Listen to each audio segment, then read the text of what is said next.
You're worried about your benefits. He's like, the thing that scares me the most is the same check you get every week. I didn't hear till the day after he died, where my stepbrothers, my stepsisters go ahead and they're like, hey dude, your dad died. I'm a week on the job, like by myself out of field training, and it was day shift, and I'm like, this guy's gonna get fucking shot. And like, he's like, yeah, he's pointing a gun at me, like crazy shit, like he's walking around, and you could hear him like refusing, he wasn't pointing a gun at him, he's like refusing his orders with this fucking revolver. And then like, he's like, all right, everything's cool here, nobody else needs to come, and I'm like, holy shit.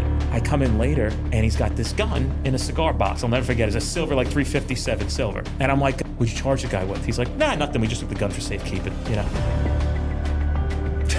I'll call you a lamp and stick a light bulb in your ass if you want me to.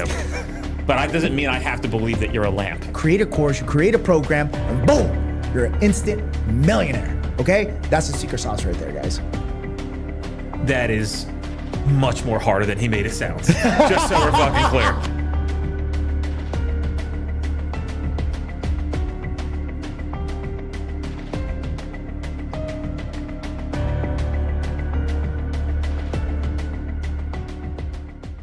Hey, what's up, guys? This is the Level Up Podcast with Paul Alex, and I have a special guest for this episode, guys. Guys, you guys know who I roll with. You know I'm former law enforcement, former detective. I'm into back in the blue all day, every day, guys. So I want to welcome my boy, Dennis from Street Cop Training here. He's a 14-year in law enforcement veteran, guys, 10 years in entrepreneurship, and guys, this guy is a straight killer. He has been able to get over 1 million followers all over social media. It's going crazy. Hey, I'm sort of fanboying right here, guys. But anyways, let me intro Dennis. Hi, everybody. My name's Dennis, and Paul and I have experienced a recent bromance. Yeah, it's been amazing. It's been amazing, guys. But Dennis, for the first time on the Level Up Podcast, guys, Dennis, tell them a little bit about your background, bro. Yeah, so I'm a New Jersey guy. People get that confidence mixed up with conceit. It's not true. Yeah. People are like, you have a big head. I'm like, I'm just a confident dude. It's just a very New Jersey thing that I have. Yeah, man, I'm just a regular dude from New Jersey. Wanted to be a cop my whole life. Became a cop. Got pretty good at police work. And then, started teaching other people how to do police work and all the stuff that I figured out that I thought would benefit others. And so, dude, just a student of entrepreneurship. I think in all reality, I'm probably a purebred, born entrepreneur. I've had nobody to, I've talked about this on my podcast as well. I had nobody to put their arm around me and point me in the direction which I do with this energy, but I've always been a very hard worker, and I've been able to forecast a lot of trends my entire life. And that's what I still do now. No, absolutely, man. So what got you into entrepreneurship, bro? Like, I mean, I know for me, it was more like, law enforcement was changing. My parents, they got into some great medical issues. And I was just like, dude, I need to make residual income. I need to work smarter. I'm getting older. My back's all messed up. But what was it for you, bro? I just didn't want to be poor anymore. I was just sick of that shit. Guys, this is the realest podcast right now, episode that you guys will ever listen. Two former cops that got into entrepreneurship because we didn't want to be poor anymore. So being poor sucks. That's I live my whole life that way. It's so much better to be less. People are like, well, how much money do you have? I'm like, well, I'm just less poor. Yeah. Right. I'm not wealthy, but I'm less poor. Yeah. And I'll just give you a little context and try to keep it as brief as possible. Everything that's ever happened in my life that was the worst thing that happened to me ended up being the best thing that ever happened to me. So essentially, I started teaching cops the things that I knew, and it started catching fire, but it also rubbed people the wrong way. So my agency told me that I wasn't allowed to teach anymore. I just started doing this for like a year. It was on fire, and they were like, you're not doing it anymore. So I came home, and at the time, she was my girlfriend, my wife, my later wife, was like, I'm like, hey, I can't do these classes anymore. And, I opened a barbershop at the same time. I just started getting that entrepreneurial bug, and I just went nuts. I didn't know anything that I was doing. Glad I did it all, but there's probably better ways to do it. So if people are out here trying to figure out how to be an entrepreneur, my suggestion is I would put 100 hours of research in first, then jump. Yeah. Right? There's a big saying like jump and grow your wings on the way down. But my suggestion is do a little homework before you get into anything. Because you can save yourself so much more pain and money and tough lessons being learned because other people have done it before you have, and they can tell you what to look out for and how to say. You're just trading money for that time you're going to lose in the long run. But when I came home, she was like, what are you going to do now? I said, well, I have two options. I can either lay here on the floor, stare at the ceiling, and feel bad for myself, or this kid I went to high school with he's in real estate. Looks like he's doing really good. Yeah.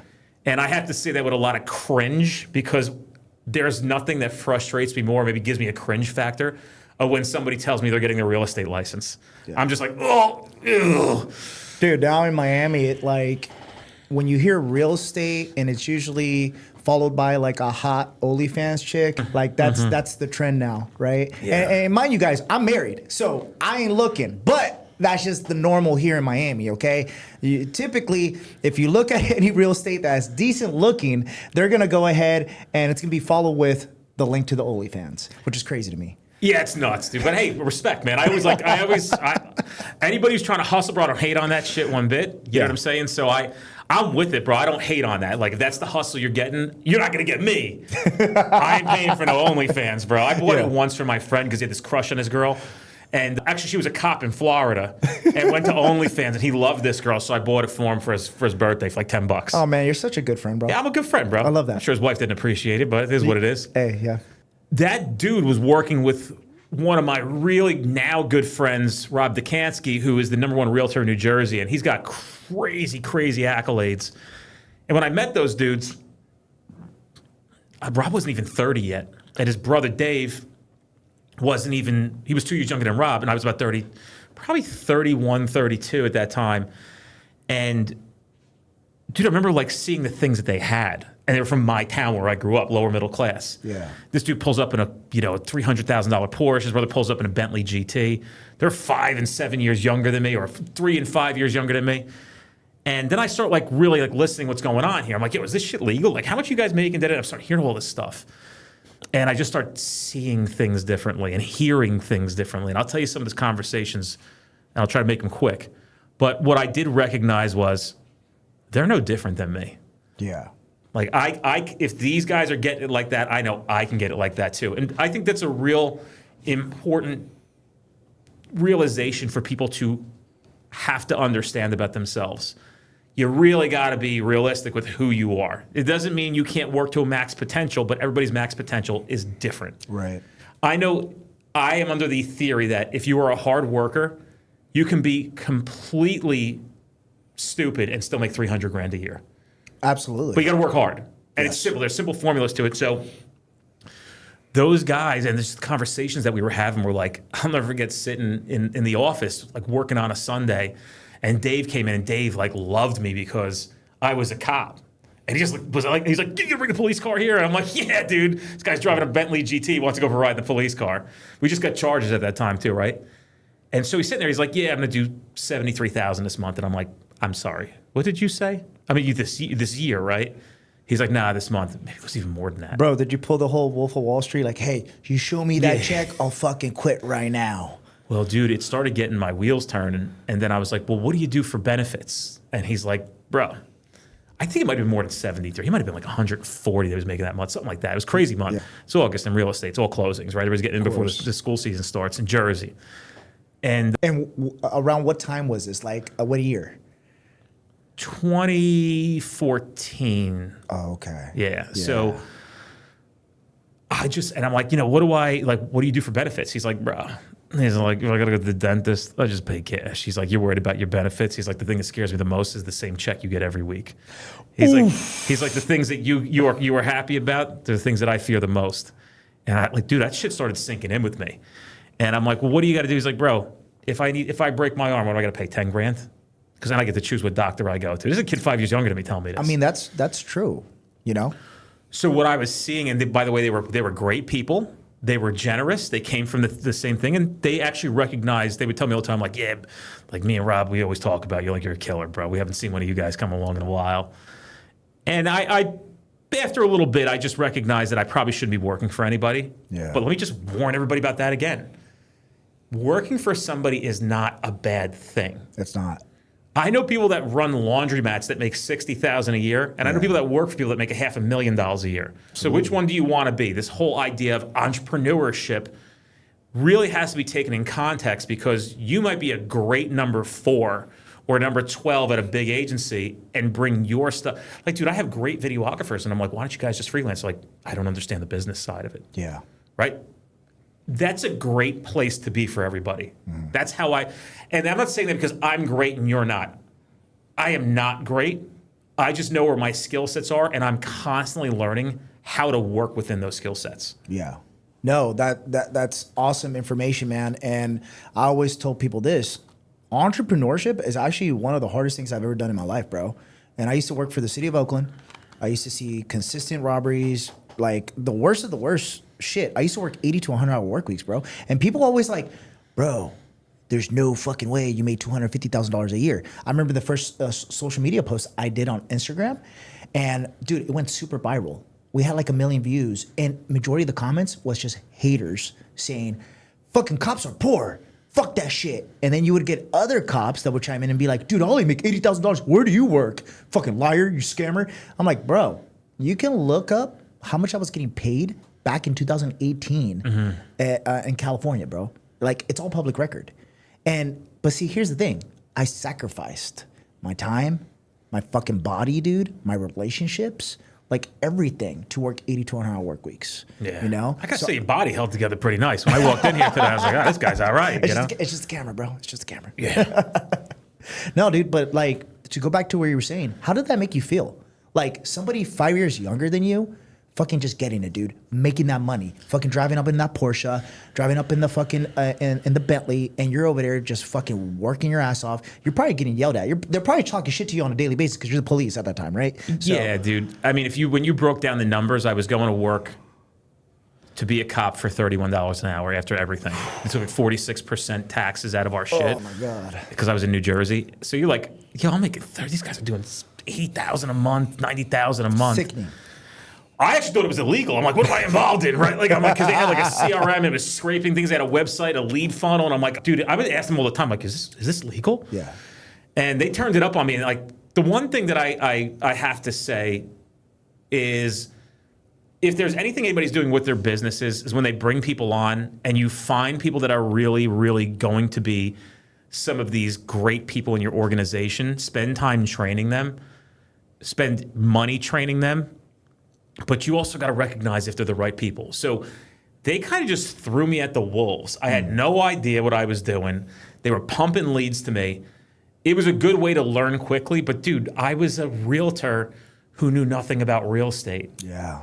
So there really should be some time to, essentially learn the business, because you're dealing with people's livelihoods. Of course. You have no fucking clue what you're doing or what you're talking about. I remember telling one of my friends, like, you don't need a radon fucking test. But you know what, man? Like, just based on your personality. And by the way, guys, this is the first time we're actually like meeting in person today. How long ago did we meet? Dude, like last week. It was last week. I jumped on your pod, and then you were like, Paulie, fuck it, I'm coming to Miami. I was just like, what? I was like, all right, fuck it. How long after did I fucking book those tickets? Dude, like literally like within 24 hours. It was 24 hours, like within an hour. Well, yeah. It was actually, yeah, you're right. I It was know. within an hour, dude. I don't fuck around. It's just, bro, like with me, my bandwidth, like on a day, it's fucking crazy, bro. Like everything I deal with, 3 companies, fucking 100 employees, C executives, like over here, like, like with the fires and shit. And then you tell me, like, I think I just didn't have time to process this shit. And you're here now, dude. Yeah. So it's crazy to me, right? But I'm glad you came, because I really learned so much from you, dude. This guy has over 10 years of experience, just like I said in the beginning, guys. So, like, when you guys are listening to this podcast, this episode specifically, because we're gonna make this shit go viral, dude. You guys need to listen to this shit like 3 or 4 times, because right now he's dropping gold. So one thing I was gonna tell you, man, is I'm pretty sure that your 2 friends that got you into the real estate game, they probably saw the potential inside of you, dude. Because I feel like It takes one to know one, you know? That's what I'm saying. Yeah, like yeah. when you feel it, when you feel the energy and you feel somebody's gonna put in good work, like, bro, like I've done that a couple of times and I've been right. Like right now, one of my guys that is half of equity partner for one of my companies, Merchant Automation, dude, he started off from like entry level, worked his way up to COO of my first company. And I was just like, this guy's a fucking killer. Like he works 18 to 20 hours a day, and he loves this shit, right? Yeah, and he was prior law enforcement. He was a sergeant. Oh, no shit. Yeah, he was a sergeant. Oh. And he was actually one of... down here? No, Cali. No Same, shit. same department, dude. Oh, interesting. Yeah, same department. And when I launched the first company, he was one of the only ones that I told, and I was just like, hey, dude, I'm about to fucking leave, put my 2 weeks. He's like, yeah, fuck it, leave, dude. He's just like, go grow your business. And I fucking sold everything, and I moved out of the Bay Area, man. I went to San Diego. Now, talk about locations, right? Because you're talking about Scottsdale and Miami and all that. Dude, San Diego. It's legit. It's nice. It's legit, dude. Yeah. It's pretty nice to go. You got some beach.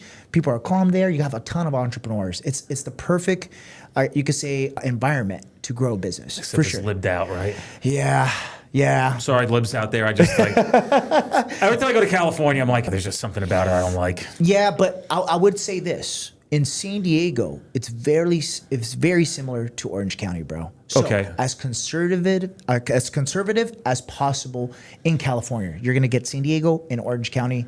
It's only like 2 hours away from each other. So I highly recommend it. But to go to it, man, wouldn't you agree, man? They probably saw something inside of you. They were like, you're a go-getter, dude. This guy, he could learn off experience. What are your thoughts? I think I have two thoughts, and this is going to help people a lot.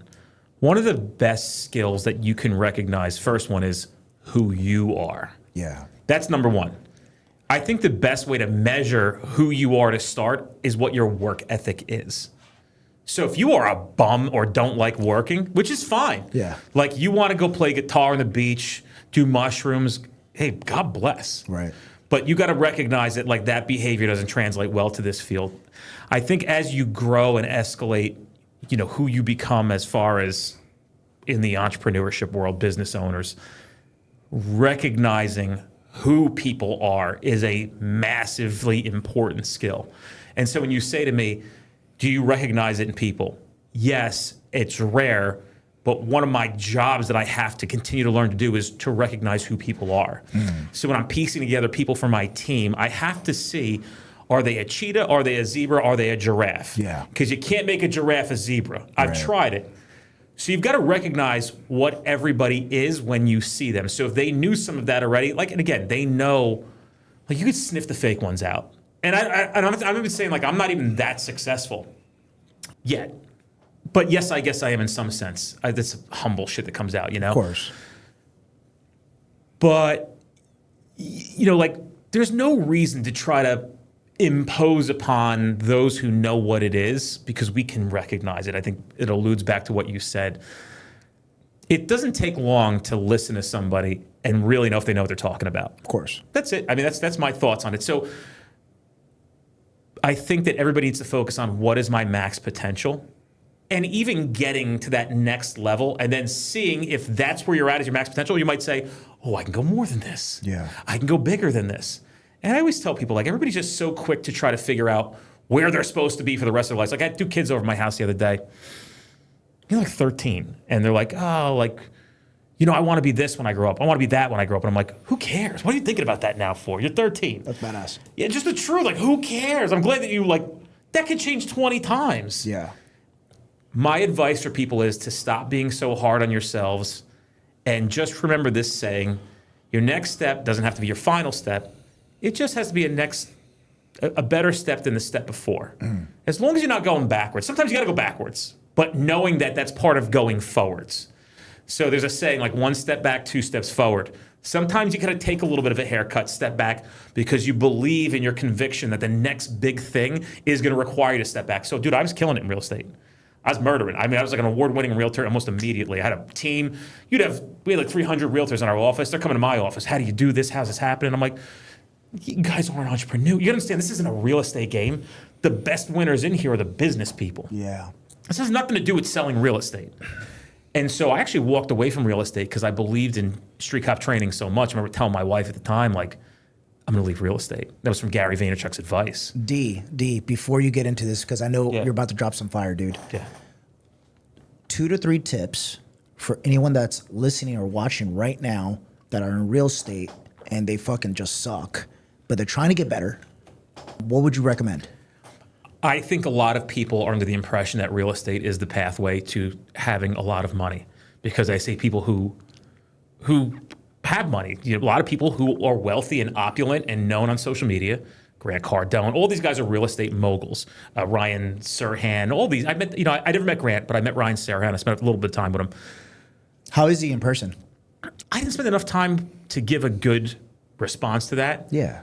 So I don't know him well enough. I can't really, polite, I guess. I don't really know him that well, so I couldn't give an honest assessment of how I believe he is a human being. But it was a small interaction. I didn't spend like the night with him. That's weird, right? Oh no, I'd like to, So I think people need to stop getting romantic with what they think they should be doing and start thinking about the things that actually make money. Some of the best businesses out there that I've seen even recently are some of the things that people think they're too good to do. Like, dude, I got a kid who edits my podcast part-time. He's just the editor for the podcast. He can't leave his pet sitting business because he's destroying it. He's crushing it. Make like a G-bar a day doing pet sitting and dog walking and stuff. It's crazy. That's not bad. Getting paid $1,000. That's a lot of money for most people, dude. For a day, that's good. He's killing it. And so guys are like I said this to somebody who left my company. I'm like, well, why don't you think about getting into something like that? They're like, I need a career. So you go take a job at $40,000, $50,000, $60,000 a year as a secretary because you get some benefits and a 401k, which is a joke. Yeah. And listen, for some people that's very appropriate. If we're speaking to entrepreneurs, this is just helping you think differently. Versus, it's like the police pension. Oh, you got to stay and do 25 for the pension. Or you could learn how to make money and buy a rental property every year. Absolutely. And by the time you retire, if you understand depreciation and appreciation of assets, you'll be, 10 times what your pension would have been worth. Yeah. This is big thinking, and it's not meant for everybody. But let's dumb it down a little bit. We talked about this in my podcast. Barbecue cleaning. Yep. $240 a grill. The guy comes to my house.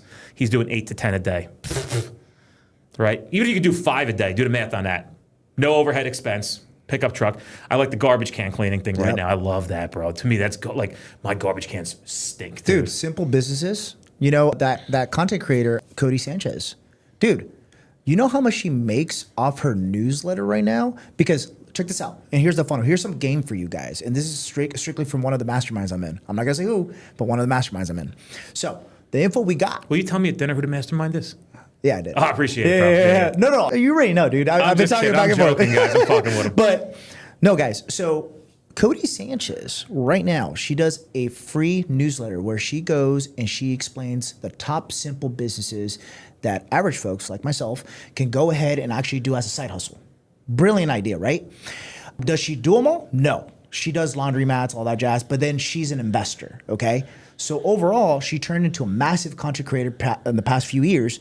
And on this newsletter, dude, she kills it at annually $20 million off of going ahead and running ads between the information that she runs off this newsletter. Guys, think about that. It's crazy. If you're going ahead and you're going to provide all this free info, okay, you could create a newsletter, provide the expertise, what you're good at, provide that value for free, give it away. Do YouTube videos, do content, do podcasts, and you're going to attract people that want to read your shit.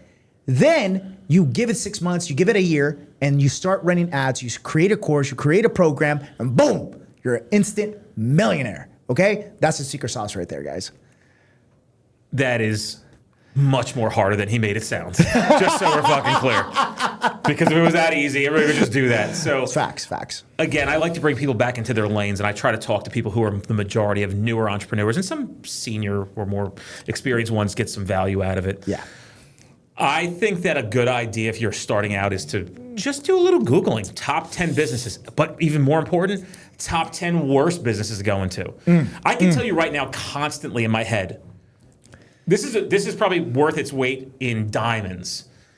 I always hear this same thing over and over again because I've been taking education in so much, 5,000, 10,000 hours education over the past 10 years. Maybe 5,000, I don't know. I don't calculate. I just take it in. Like I was eating lunch today. It's like my little fruit bowl. Yeah. Right. I wanted to feel healthy. Plus there was some smoke show sitting there eating it. So let me sit next to her and feel like I'm something. And I was watching content while I was eating, and I could see she was looking at me like, this guy's fucking watching like entrepreneurship content. I can't get enough of it. I do it while I'm working out.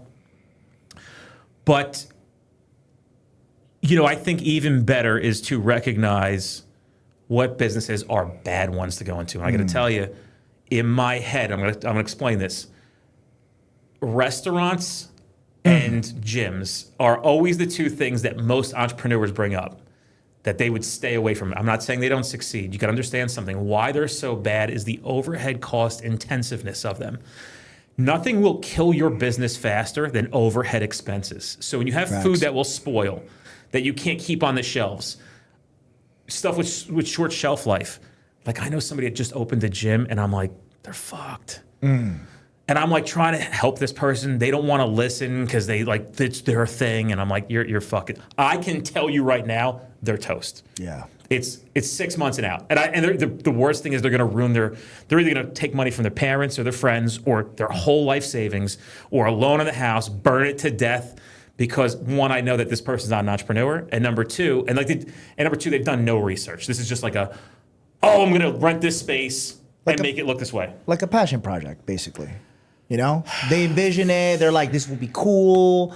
You know, me and one of my really good friends, we actually talk about setting up a coffee shop. But here's the funny part about this. We say we're going to run a coffee shop knowing we're going to lose money. Because here's the thing. We don't know the first thing on how to run a coffee shop or a restaurant type of business, right? But the fact that we're like, hey, let's open up a coffee shop so we could just work there and actually run our real businesses. And we know we're gonna lose money off the coffee shop. It's not saying that coffee shops out there are gonna lose money, but it's just saying you have to do your research. Just like what D's saying. You have to do your research. You have to do your due diligence before you do anything in life, guys. I'm just telling you these things from my pain points. Yeah. Like I did everything wrong. And the internet is a great place. And I really think everybody should and don't ignore it. If the top 10 worst businesses to get into, I can tell you right now, dude, and you got to do more than just the first place you found. You really got to spend some time in there, going on multiple websites. They'll tell you which ones are the worst ones and which ones are the best ones. And some of this pet sitting stuff. Like when I look at it, I'm like, people love their pets more than they love their kids. No, facts. So I saw where I live in New Jersey, where I used to live in New Jersey, there's a pet boutique right attached to the mall. I walked past it and I was like, oh, how strange.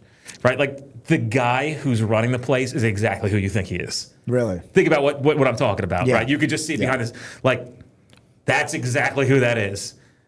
It's been there for a while because people are insane and he knows his market there. It's a lot of wealthy people. Yeah. I like things with pets. You got Shark Tank's a great place to learn too because they're telling you what they're seeing about these businesses. I don't know everything about business. Sometimes I'm wrong. But I know when I'm right and when I'm not, and I just know when I'm right. Health food. I think health food is, you would be insane. Like when people are like, oh, I'm going to make a restaurant or like a fast food place for like healthy eating. I'm like, why don't you just open a McDonald's? Yeah. Because there's a lot more fat people. You can count on the fact that people are going to eat Cinnabon, McDonald's, Burger King. How often do you see McDonald's close? Can you even think of one that you've ever seen close? I can't think of one, dude. Franchisees are different than entrepreneurs. It's clear as day. You can be a hard worker and open a franchisee. Believe it or not, dude, there's a lot of paper-thin margins in franchise. I have a friend of mine him and 3 of his friends own like 15 Taco Bells. There's no money in it. Oh, wow. Yeah, there's enough money to survive on it, but dude, it's like 10% margins. Do you think it's more of an investment to preserve your wealth? Because that's the concept I have with real estate, man. Like essentially, let's say you have like a couple booming businesses that cash flow tremendously, $100,000, $1 million a month, and now, in order to either save on taxes or to go ahead and invest your money into something, people like to go ahead and buy multifamily, right? But I'm like, with beginner entrepreneurs, since we're at that subject with beginner entrepreneurs, dude, I'm always like, as a beginner entrepreneur, there's other methods to create more cash flow than investing into like a duplex, right? I get it, a duplex is safe. It's what people see, dude. Yeah. It's what they see. They don't understand because that's the hot shit. Yeah. That's the hot shit, so people see that. Andy Frisell on his podcast one time said, and this is fantastic because it was great advice. If there's anything I learned from him, it's this. He said, I watch guys start making $400,000 a year and start buying 2-family houses and 3-family houses. He goes, and the crazy shit is if they would have just taken that money and reinvested into their companies and grown that, they would have been making 25, 30 times. Right. So when people say like, well, what are you doing with your money? I sold my multifamily homes. I got rid of them. I don't want nothing to do with them. People are like, that's crazy. And I'm like, well, the market was high. I don't even want to be called by it. I can't focus on it at all. I'm not saying it's a lot to run it, but don't think it's passive income. There are several reasons. But the bottom line is like, I'm also getting 100x return on my money, right? Or 100% return on my money. So not 100x, like 100% return on my money. So I'm putting $250,000 into my company. I'm getting $250,000 back that year. So I'm getting 500,000 back. You're not getting that ROI in a house. No. It doesn't work like that. And just so you're aware, people lose their asses in real estate too. They do. Just so we're like, everybody who owns, I don't know about down here in Miami, but like, Oh, dude, they can't sell the condos anymore down here. it's not even selling the condos, dude. I'm even talking about like commercial retail space, or not even commercial retail space, a commercial office space. Yeah. They're going to start demolishing everything and building living spaces. And hopefully that'll work. I watched the guy, I lived in a nice town. There was a tear down across the street from my house. Nobody would touch it. Not all the big builders in town. Nobody was touching it. It was too much. And so I called one of the guys. The company was Fox and Fox out of Metuchen, New Jersey. And I said, Steve, why don't you touch this house right across the street from mine? He goes, it's too high. Then I could touch it with. So some dude buys it, right? Then he buys it for, now I got the biggest builder in town who knows what he's doing, who can build this house probably for, $85 a square foot at that time. He won't touch it, and he can make the money on it. But this other guy shows up and does it. And dude, I watched this guy, and he's like, I'll never forget, he came because he knew I was in real estate. And he said, what do you think? He was a Chinese dude. And he goes, what do you think I can get for this? And I went, this section of this area, $799. He's like, that's not true. And I'm like, you want to look at your comps? Because I look at your shit all the time. You want to look at your comps? I'm like, $799. He's like, no. I'm like, bro, he had it up for $1.1 million. He was in there, he couldn't pay the contractors. Every day he was in there doing tile work, trying to finish the job himself. He had to do whatever. Bro was crazy. He'd come in a van, like he had like a conversion van, and like he'd be there like shoveling it. That house sat there unoccupied forever. Wow. And I said to him, I go, did you know what you were doing when you bought this house? He got allured into, I'm gonna be a house flipper. I'm gonna build a house because this guy made 150 grand and I could really use 150 grand. What he didn't realize was it was a huge mistake. And I could see the pain in his face, dude. Of course. He had fucked up big time. And so please, if anybody's new at this, find things that are not capital intensive investments. Do your homework, understand it. I like businesses where the variable of your efforts is the ROI of your money. I love that, dude. Yeah. You can work as much as you want. That's why I like the garbage can thing, dude. You could do that from you could almost run that 24 hours a day if you think about it. Yeah, you could. You certainly could. 24 hours a day, you could have trucks out washing garbage cans at $50 for two, $25 a piece. Dude, I feel like you can even get big enough to the point where you can actually make that business commercial as well. Dude, that thing could be, I look at that thing and it just tickles me. And especially after reading How to Make a Couple Billion by the guy who started Waste Management. Yeah. I forgot his name. No, dude, I had a mentee last year who actually, he started a trash pickup business, dude. And I never knew. You always see the trucks, especially when I was in California, like, pick up your junk, businesses. And I use them now here in Miami, especially because like I get a lot of deliveries to my house and, I need the cardboard boxes picked up or whatever. And dude, those guys, they make a killing because you could get so many jobs. The thing is, you have to either get the referrals or you have to advertise yourself. That's right. Yeah. So, I mean, You know why people don't pick those businesses? Why? Because they're hard work. Of course. Everybody thinks it's easy. Blue collar, man. Come on. Bro, it's hard work. And folks, I can't emphasize this enough. Even me, I get down and dirty and break my fucking back and move things. I'm still getting physical at times when it needs to happen. Yeah. Bro, I had to fucking drive a bunch of shit like in a fucking bot. Like people was like, who's gonna do it? I'm like, I guess it's me. Right? I'm missing a fucking birthday party, driving a fucking truck for 23 hours straight. Yeah. Right? Falling asleep at the wheel. Like, how is this guy doing it? Because it had to get there. I had nobody. I couldn't find anybody. It's got to get done. People don't want to do that shit, and that's perfectly fine. But I can't emphasize to you what it takes, the grind, the hustle, and the sacrifice. And if you like fucking off, stay away from this. Like, I can't emphasize it enough, dude. It is not as easy as everybody makes it look who is successful. Talk to those who got their asses kicked. And mind you guys, D is talking about entrepreneurship here. So like if you're lazy, if you're not proactive, stay away, okay? Because this is not for you. I'm going to jump in here and also say this. I think if you're emotionally unintelligent, you should really think about this because, and this is another reason why this gym thing is going to not work out for that person. The taxing events that are going to happen that will make you want to. Cody Sanchez has a great saying, and I love it. She said, my dad used to say, if we're not holding our face in our hands every so often saying, what the fuck are we going to do now? Are we really in business? Facts, dude. Facts. Because you will run for the hills the very first time the Piper shows up because he's an ugly son of a bitch. Yeah. And he takes emotional tax. He takes financial tax. He takes tax on your relationships. It takes tax on your health. Yeah. Andy Frisell and Ed Milet have an episode that you can watch on YouTube. And I think everybody should watch it. And it's crazy. These guys are billionaires. And they were talking, and Andy says, Ed, he goes, Ed, would you do it again? Would you be an entrepreneur again if you could? And Ed said no. And Andy says, I wouldn't either. That's how fucked up it is. Yeah. When it's great, it's fucking bro, dude. like, it's remarkable. You're but when top of it's the world, bad, bro. you're like literally like I'm on Lexapro right now. Yeah. And I'm one of the most emotionally intelligent people you'll ever meet in your life. But the cost of getting big and growing and taking on an industry of law enforcement training that is one of the most hot topic issues right now, and what it caused. I knew it was coming at some point. I just didn't know it was going to come like this. Yeah. Because they've villainized the police so much that they now use me as a pawn to villainize them more, which is just an absolute joke. Dude, it's worse than you think it is. And everybody's got to pay those dues. Oh, dude, trust me. I have a sense. Coming from the department that I used to work for, even though I back the blue all day, every day, politics is fucked up right now. But that's a good topic. Let's jump into it, bro. So, what is your take right now about law enforcement in 2024? And I know it's a super generalized question, but what would you say? I got a good take on it. Yeah. What's your you take, say, man? what do you say? I think I'm going to start with this. I think I know what you mean by that.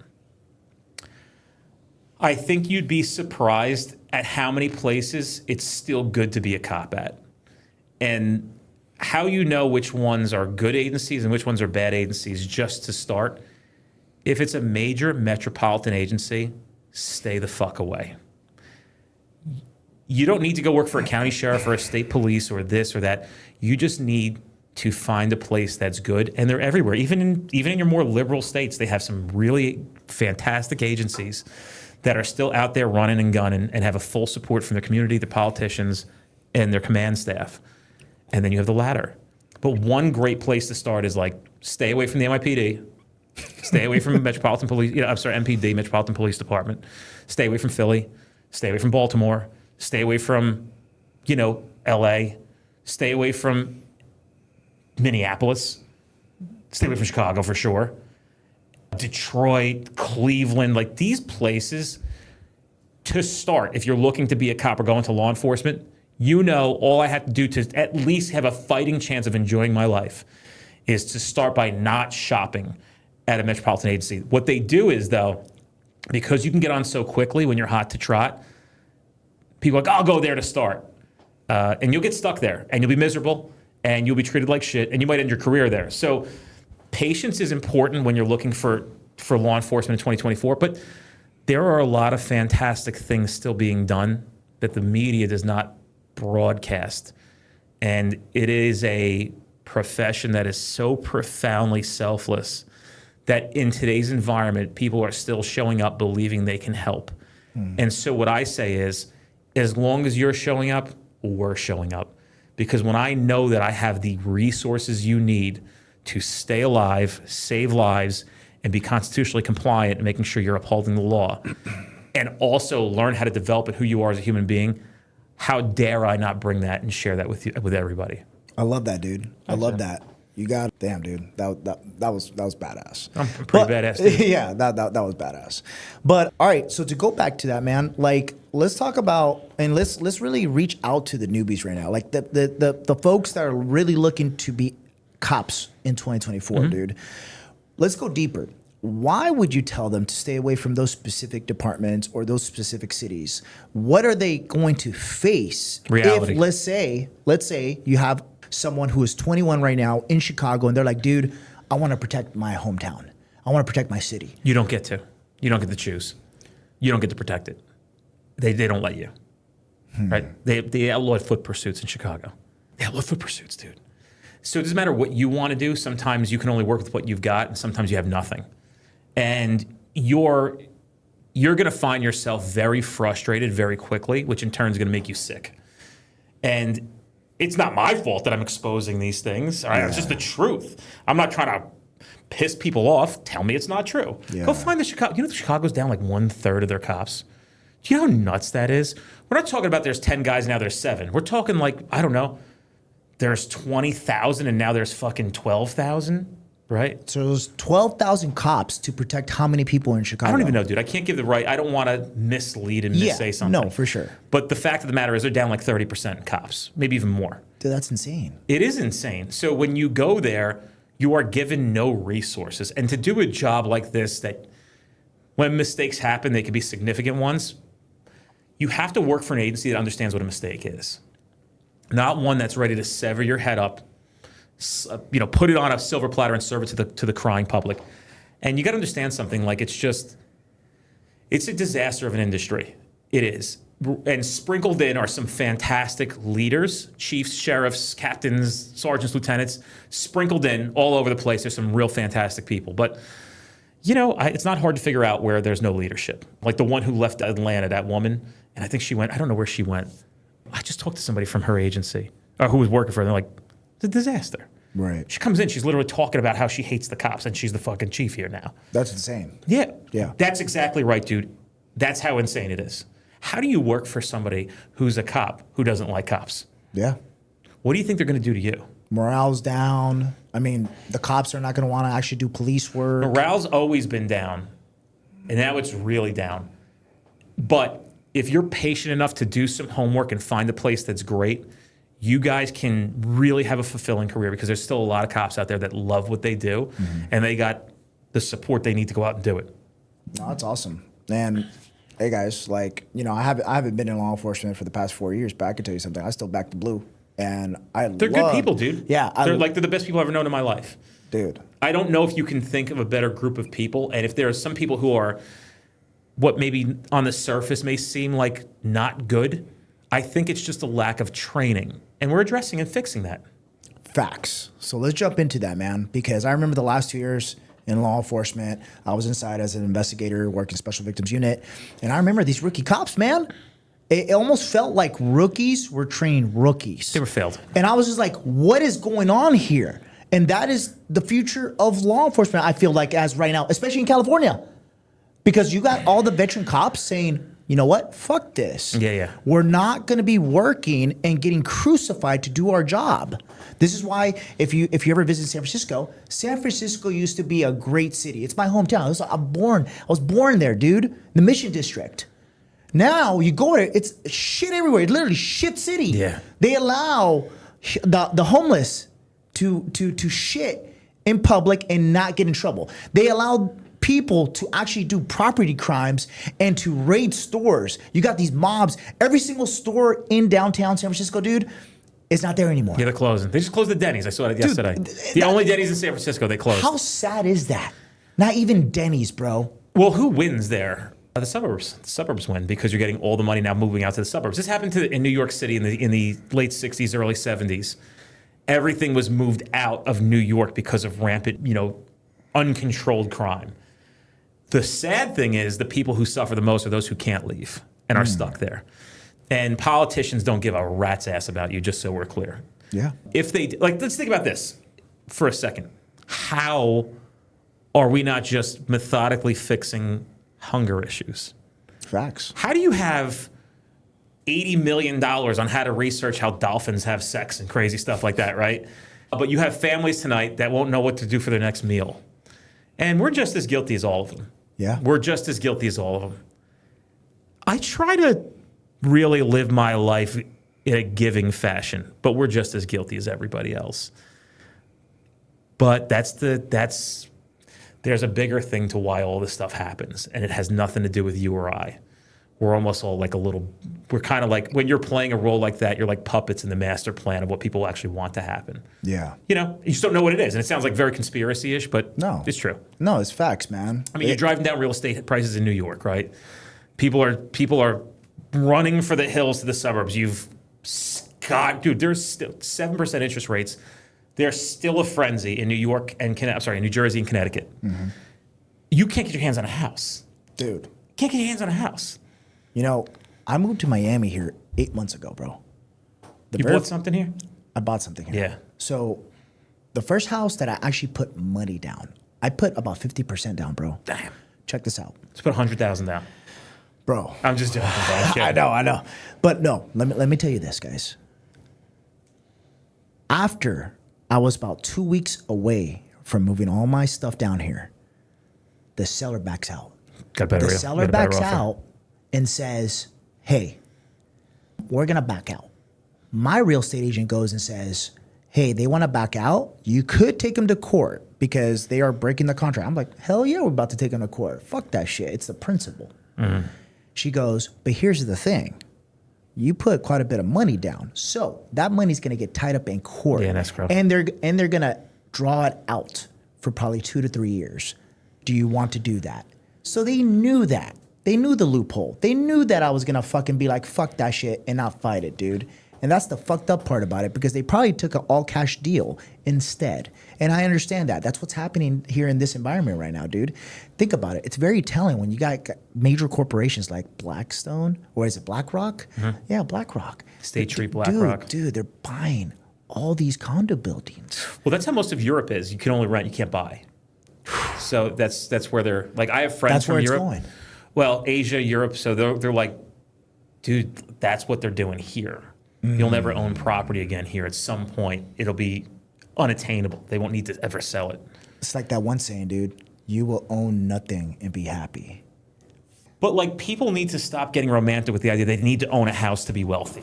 That's true. But how can we fault anybody when for your entire life, nobody's ever taught you how to think correctly? I've said this before and I'll say it again.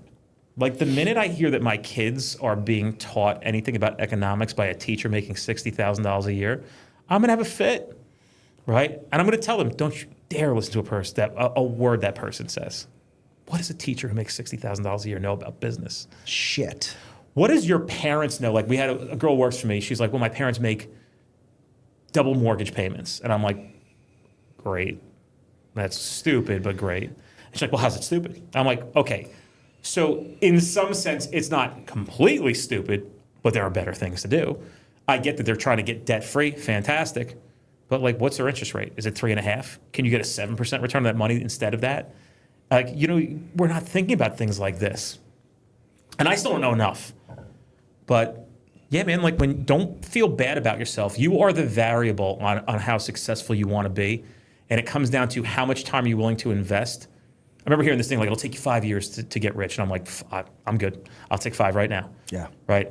What does that mean at 10 then? Yeah. But you have to be obsessed. You do. You can't just say it. And I watch a lot of people just say it. And dude, like most people have no business running, operating, and owning a business. Facts. They just don't. That's you see like these people who like their grandfather starts the ice cream parlor and it's this great place. And then like, the grandson takes it over when he dies and the thing's closed in 3 months. See, I actually see it quite a bit, man. Biological dad, he came from construction, separated from my mom when I was 2. Didn't really have a relationship with him. From afar, we would say be cordial. And then finally at the age of 21, he was talking shit about my mom. I was just like, hey, go fuck off. And that's the last time, dude. I didn't hear till the day after he died, where my stepbrothers, my stepsisters go ahead and they're like, hey, dude, your dad died. And I was like, why didn't you fuckers hit me up like when he was in hospice? He's like, oh, we couldn't find you. Fuck you. I was a cop. Of course you could fucking find me. Right. How did you find me after the fact that he died? But anyways, to go back to where you were saying, my dad, he started in construction, teamed up with my uncles. They opened an actual very famous taqueria, a Mexican restaurant in San Francisco. Mind you, right? The dude had fucking 12 kids, bro. God damn. Yeah, I know, he was player for life. But he had 12 kids. Your father hated condoms. Dude. And he married every single woman. Emilio, He's over here laughing. Yeah, and shit. yeah. I know. Your father. Hey, make sure you put this in. You gotta put it in. No, but dude, I'm just saying, like, it's facts. No, it's facts. And you know, that's why my wife right now, she's like, man, you probably got it from your biological dad. You were Mr. Bitches when you were 20. That's how we talk. My wife is my best friend, dude. Mm-hmm. So we could talk to each other like that. And that's the way relationships should be, right? Mm-hmm. But to go back to it, man, he gave the business, obviously I wasn't in the will. I don't give a fuck. I was the most successful kid he had out of everybody because everybody else was fucking lazy, right? Because, Flojo. dude, flojos, right? Yeah. Lazy. So they got part of the taquerias. Every single one of them, dude, except me, which I don't care. But guess what? Fucking they started going one by one, started losing each restaurant, bro. So what you just said, dude, you have to be obsessed with business. You have to have some common sense. You have to be good at it, but then be obsessed with it. That's why I say, like, business is so simple and people overcomplicate it. They overcomplicate it because they see things that they think they're going to be. You need to know who you are. And there's no shame in power washing 2 houses a day for fucking $350, $400 a piece. Because that's a lot of money. Yeah. Like, it's a lot of money. And that's a 1099 pay. That's not that you're a contract, you're not paying taxes up front. When you understand that shit, that's a lot of money. And guess what? You can do it 7 days a week if you want. You could never stop. I mean, dude, think about it. If you're making $800 a day, 7 days a week, it's $5,600. You talk about making $300,000 a year. Yeah. Give yourself a day back. How about even this? You make, instead of taking the job at $100K, you do this for 10 years at $300K, but pay yourself $100. Take $200, put it in the bank for the next 10 years. You'll have $2 million in the bank. You can retire in 10 years. But people aren't willing to put it in. They'll put 40 years in miserable. But you can work 10 hard and be retired because then you could take your $2 million in the bank. That's probably already been compounding. So you probably have $2.73 million in the bank. Then you could just live off the interest of conservatively 6.5%, 7%. Let's call it 7. You could, if you had $3 million in the bank in 10 years, which sounds nuts, but it's much more easier than you think it is because you guys are overcomplicating things, and you're lazy. That's really what it comes down to, just the laziness factor. You could make $210,000 a year for the rest of your life and never have to work, like ever again in your life. Dude, that's so fire. See, guys, this is why it's called the Level Up Podcast, because we're bringing on guests like D here.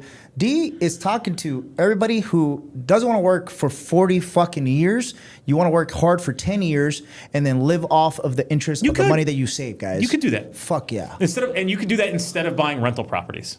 I love that. You know what I mean? Like, I'm so tired of these gurus online talking about like the only way you're able to build generational wealth is through real estate and shit. True. Dude, there's so many ways to skin a cat. You know? There are smart ways. And I think that people should really spend time understanding, man, if you could do anything before you open a business, find somebody who's good in business, find 3 people who you know are successful, and just pick their brains. Dude, I love that. But with that, let's jump into this, okay? Because, dude, you need to tell it all on this one. So for anyone who is considering going into law enforcement, they're like, dude, after listening to this pod, I love those guys. They're former cops. I want to be like them. What would you tell them? What they need to do? What would be the top 3 steps you would tell an aspiring police candidate right now? And they're going to go start submitting apps to their favorite departments. What would you tell them to do? Well, I think that if you really are dead set on being a cop, go scratch that itch. Let me start by saying this. Just because you become a cop doesn't mean you have to finish being a cop. So they'll say 20 years. You got to understand something. If you like stuff like this, you're not going to hang out with people who are big thinkers, which is fine. They're just not big thinkers. So when you get into circles like that, I remember hearing, dude, I'll tell you a few funny stories and I'll answer the rest of that question.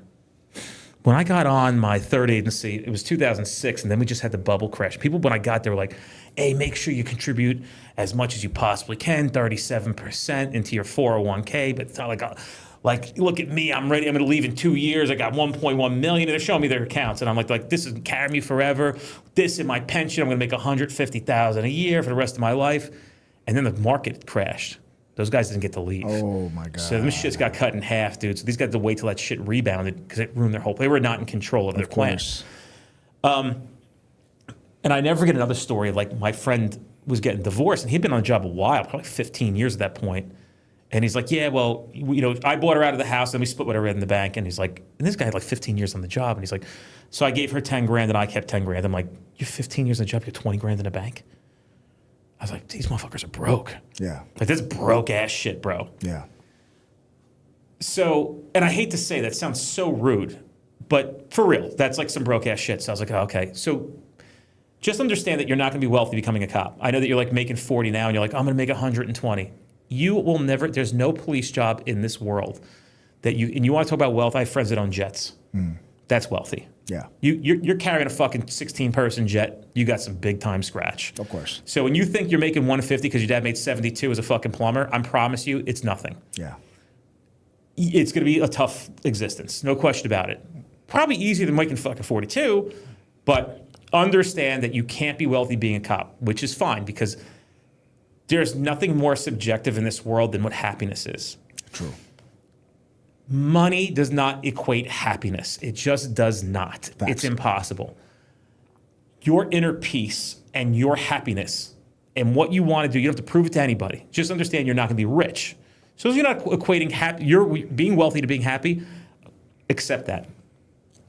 I think if you were going to pick an agency, you should slow the fuck down, calm down. Everybody's hiring. The ball's in your court. Literally, everybody. Like, bro, I just gave somebody advice this couple days ago. Just don't even wait anymore. Just get your applications out there.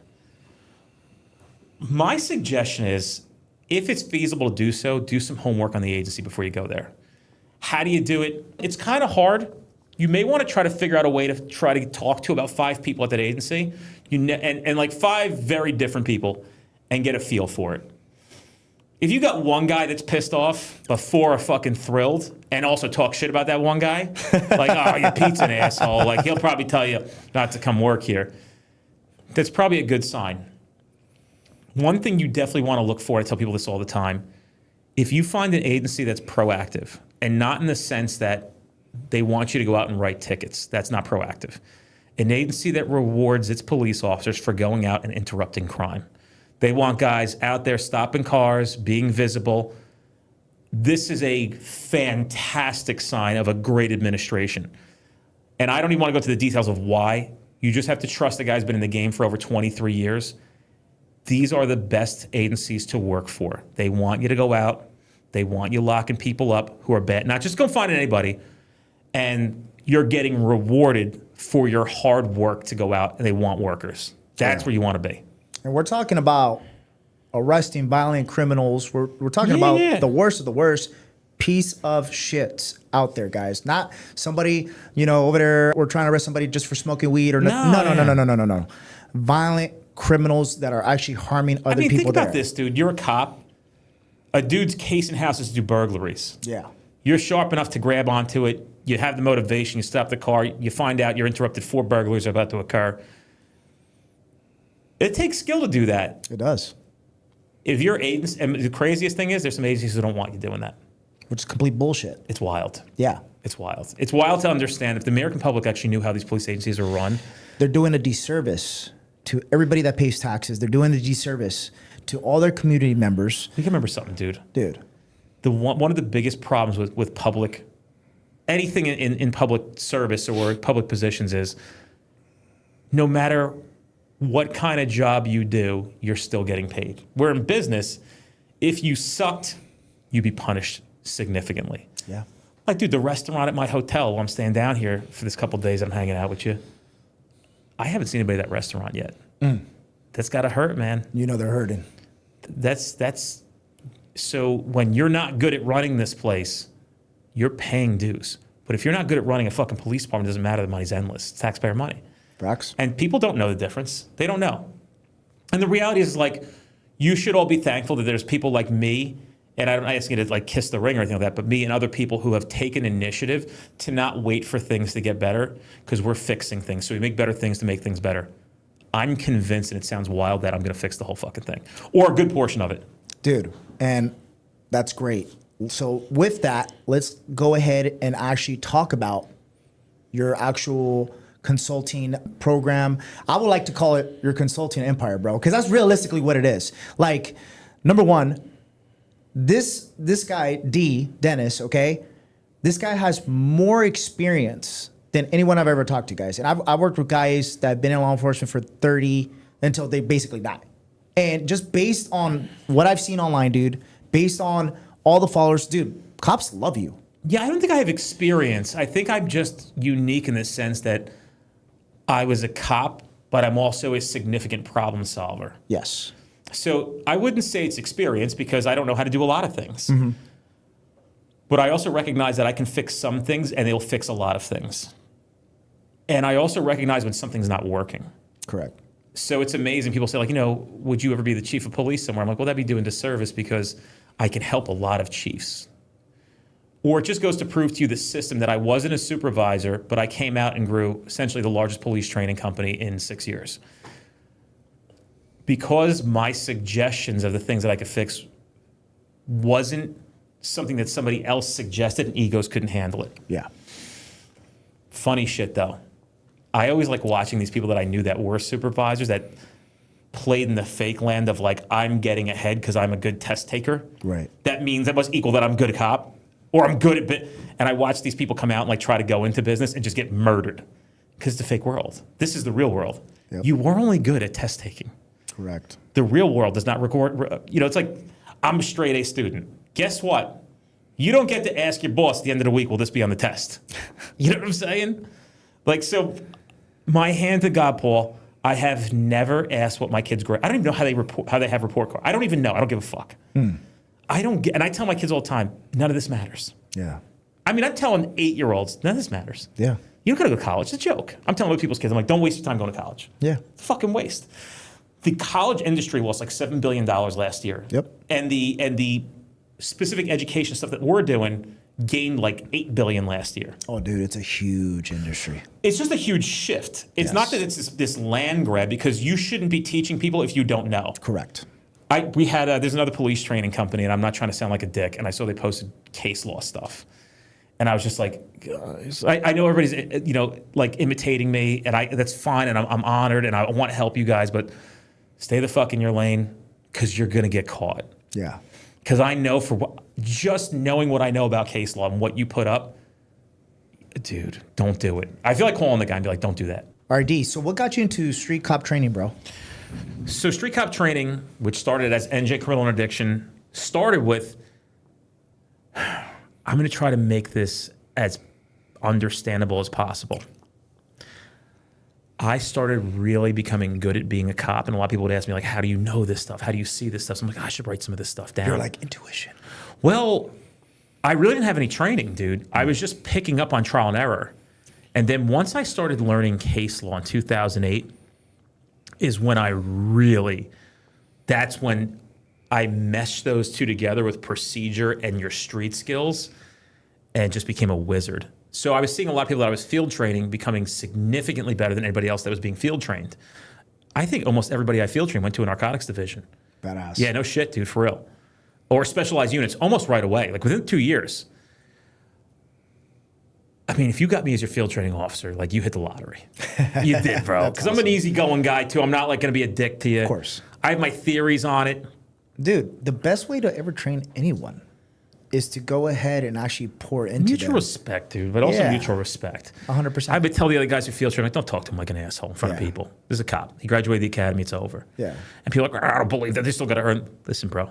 We're in public. They don't know any better. Yet a guy looks young. The guy's fucking leather is pristine, right? His uniform he got no hash marks, but still, he's still a fucking cop. Show him the respect he deserves out there, or she deserves out there. No, to him like your partner. Like when you become my field training officer, I'm your partner.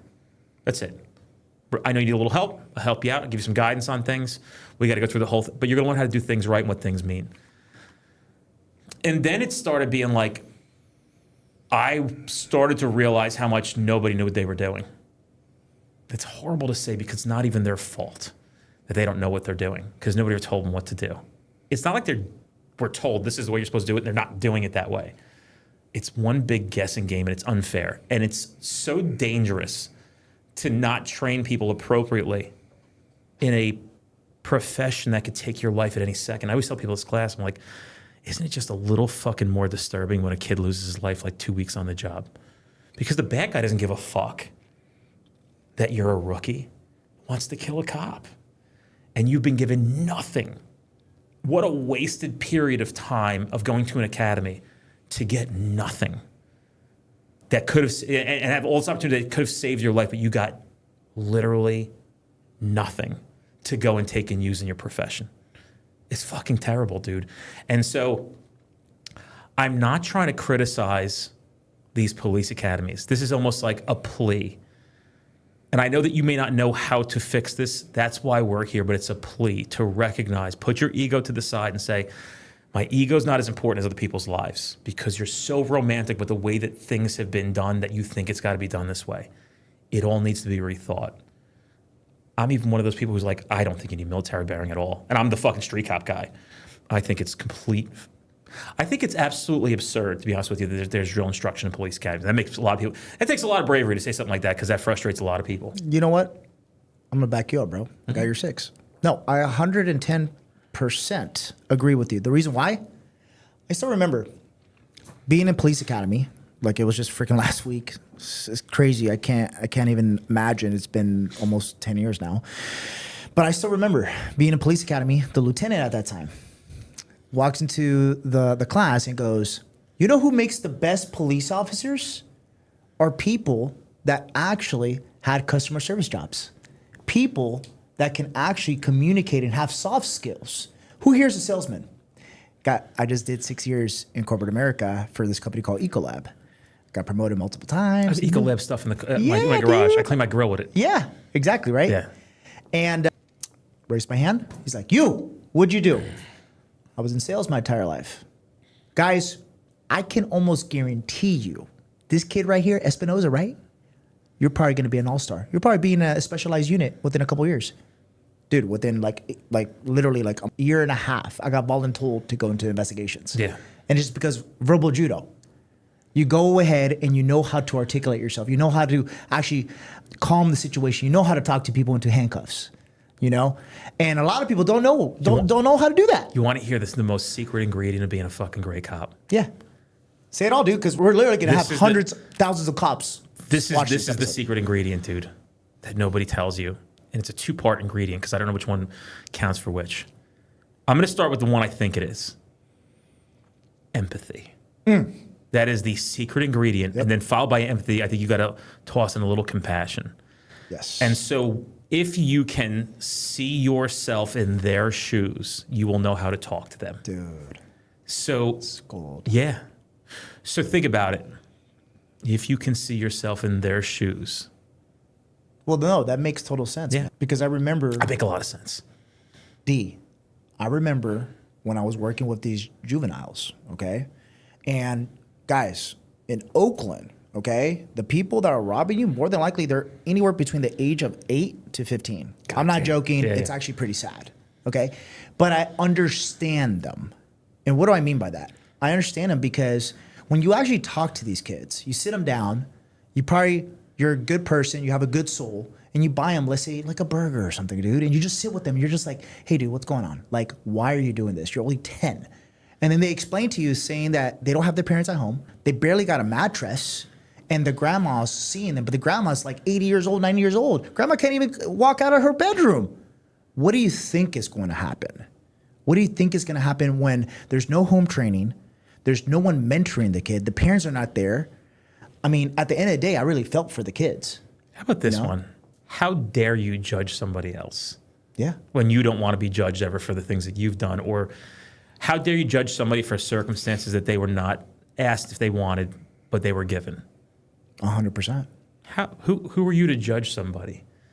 And learning how to have compassion and empathy is got to be the most sought after skill of a law enforcement officer.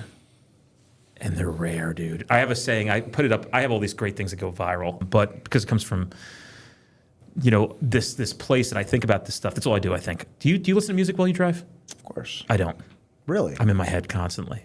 It doesn't stop, dude. That's unique. If you came in here, it would be nuts. You'd be like, yo, turn it off. This fucking shit's wild. I actually have to try to corral my shit. Actually, my therapist said to me, she goes, you have ADHD like I've never seen. She goes, but you also have it under control. She's like, you don't ever, I said I would never take medication for it. She goes, don't ever. I go, it's like my superpower. She's like, you have it corralled. She's like, it's amazing to watch. She's like, you are fucking, she's like, I enjoy when you come here because it's enjoyable. My ADHD is like, it's wild and it's my superpower. My number 2 child acts like a bitch sometimes. So that's the only thing that scares me is like, you got to get his emotions under control. He's me. Wants to know about everything. He's mini me. Yeah, but he cries too much, dude. I'm trying to, and he's a tough kid, but like he gets his feelings hurt. Like he wasn't allowed to play tackle football. So I said to his mother, I go, why can't you play tackle football? She goes, you know I can't play tackle football. And I said, brain injury? I don't know why. Yeah. And she's like, because this motherfucker cries every single time something doesn't go his way. So I know I can't have this kid on the field. And he started crying again. And she's like, when he learns how to control, and I agree with her. We pull him, dude, he played flag football, didn't like something, he'd be crying like a bitch. I'm like, get your fucking ass off the field. Yeah. Right? Like, we don't tolerate that as, maybe it's right, maybe it's wrong.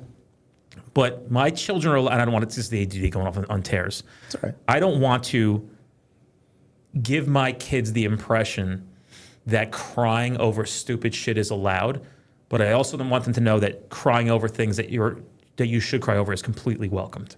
Of course. So, like, dude, like my kids get hurt and they cry. I'm like, yeah, you get over it soon. You don't get, like, if I know you're not hurt bad, you're not. My daughter's 4.5, going to be 5 soon. She'll be 5 in October. She's like, Dad, I hurt my leg. And I'm like, badass, man. You'll figure it out. we don't pick our kids. Like, you don't get. Yeah. Now, if you need stitches, Daddy's going to hold you and comfort you. I'm going to set you up real nice. You're going to get showered with everything. I'm going to comfort you. But, like, you got scrapes on your knees. It's going to, and I always tell them, like, they'll be crying. I'm like, it's only going to hurt for like 30 more seconds. And you'll be fine. I walk away from them. Do it all the time, bro. You do not get compassion from your father if it's temporary pain. Figure it out. You're building them up, man. You're building them up. Figure it out, You're bro. building them up to be leaders. I put an 8-year-old and a 6-year-old on something called, and my neighbor, because she didn't want to go on it. So we have a kid down the street from us. She's a doll. I love her. She's like my 6th child. Because the other kid, Phil, I love too. And I'm a bro with all the kids. You know what I mean? Like I'm basically the head of the fucking sandlot there. I'm Benny. I'm Benny the Jet Rodriguez in my fucking neighborhood. Dude, I roll around with the kids like you wouldn't believe. I love that. Imagine being like having a bro as a dad and like everybody's like, yo, is your dad around? Can he come hang out with us? So I'm a fucking killer on Fortnite too. Like I got mad street cred on that shit. So I put them on Daredevil Dive at Six Flags Great Adventure in New Jersey. And my kids were like, because they've been conditioned so much to be fearless, I make them do these things. I'm like, you guys are going on that, right? And they're like, I don't know. I'm like, stop being a pussy. I tell 6-year-olds, don't be a fucking pussy. Yeah. I tell, like, I'm like, stop being a fucking pussy and get that shit on. Daddy's gonna pay. I'm paying for it now. Just go on it. Stop being a bitch. Now she was like, I don't want to do it. I'm like, stop. I'm like, you got an 8 and a 6-year-old or an 8 and 7-year-old going on this thing, and you're 12. You're 12. Her name's Ariane. I'm like, you're 12 there. You're 12. You gotta let this foot. And she's like, I'll go. I'm like, I'm paying for it. You gotta worry about it, right? And dude, I think they didn't realize how much they bit off when they went off this thing. Yeah. It's 120 feet up in the air. It's 12 stories. Dude, that's fucking high. And you get strapped in like this. I actually have, and I'll play this video for the. Maybe I'll give it to you guys. Can play it, but Yeah. I'm gonna play for the sound of this video. I actually know exactly where it is. Of what they now, dude. I saw them getting cranked up, and I'm like, oh, they're probably feeling it now, bro. Like, Yeah. that's up there, dude. You talk about 120 feet up. That's 12 stories in this little like, and it's 3 of them strapped into like this taco looking thing, right? Yeah. And like they're by themselves up there, bro. And they gotta like they actually have to pull the thing to release it once they get up. Oh, dude. So, dude, I have a picture of their faces. I'll show you because you can't see it on the podcast. Later, I'll show it to you. But let me see if I can play this video of what they did when the picture of what they look like. I think I have this picture right here. Look at this. Look at this face. Look at these faces. They look like they're happy. They're fucking terrified. They look like some ghosts, man. Dude, like they look like they think they're gonna die. And so that's the fear. And this is the video. I don't know if you can hear it. How was it? How was it, boys? It's so fun. Amazing, dude. Oh, look at that Mew going, boy. Oh, shit. So she says amazing. They say so fun. And their mother, actually, when they found out, when I sent that video of them on it, she's like, don't do that shit again without calling me. She never gets involved. I guess that one got her. And I'm like, we're still not going to call you, just so you know. No, that's awesome, man. Where were we before? Back to compassion and empathy, right? Yeah. What was the question before that? Do you remember? Or are you all fucking ADHD'd up too? No, man. I mean, I do have that, but It's the best. It's the best. dude, it's the way I roll. If you're a child and you're medicating, or you're a parent and you're medicating kid because they have ADHD, I have 2 words for you. Fuck you. Because you have literally taken your child's gift and tried to conform them into a system of schooling that is a complete fucking failure. I just used that video going viral on Reels. The guy's like, the biggest mistake I made in my life is let my kids go to public school. Dude, I actually get criticized online because we made this, my content team, they did this post for me and my wife. And we always talk about this, man. We're like, okay, so we're going to plan for like 3 or 4 kids, right? And we'll work on you're it. trying to follow your father's footsteps. You don't want to use condoms either, huh? I got to, bro. I got to, you know? But this guy. But no, all seriousness, dude. Trying to kick off, throw your pull-out game to the side, huh? Dude, we said, look, they're like, fuck public school. No disrespect to anyone there. But I'm just saying, I worked my ass off for my future kids to have the best of the best. And I want them to have the best education, dude. So, like you said, dude, about the fucking teachers, Yeah. fuck that shit. No one's gonna be teaching my kids, hey, you could be called a cat. Hey, what's your him, her, him, them, fuck that shit, dude. No, I'm a big believer in actually teaching my kids the right way of thinking. I think that anybody can be anything they want as long as they don't have to impose it or force it on other people. So I saw a video last night. It's really funny. I don't want to I don't want to take this, but this woman said, I'll call you a lamp and stick a light bulb up your ass if you want me to. But that doesn't mean I have to believe that you're a lamp. Yeah. I literally don't give a fuck what anybody wants to do with their life. I just don't care. Somebody said to me last night, oh, you think she's going to become the president? I said, does it even matter? All you got to do is worry about what you got going on and figure it out. Don't get caught up in that too much. And I understand the value of public school in some sense, but I also understand at some point their father's going to have to intervene and take over. Absolutely. That's it, dude. That's it. Public schools were invented to create factory workers. It's clear. The history's clear. It's proven.